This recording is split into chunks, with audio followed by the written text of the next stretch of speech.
ലക്ഷങ്ങൾ ശമ്പളമുണ്ടായിട്ടും ലവലേശം ഉളുപ്പില്ലാതെ ക്ഷേമ പെൻഷൻ വാങ്ങുന്ന 1458 സർക്കാർ ഉദ്യോഗസ്ഥരുടെ കരണമടിച്ച് മറിയക്കുട്ടിയമ്മ പൊട്ടിച്ചതെങ്ങനെയാണെന്നൊന്ന് കേട്ടുനോക്കാം.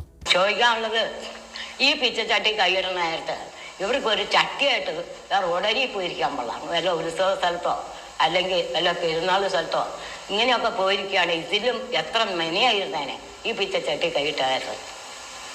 അതിൽ കൂടുതൽ എന്നാ ഇവർക്ക് നാണം കെട്ടവരോട് പറയണേ.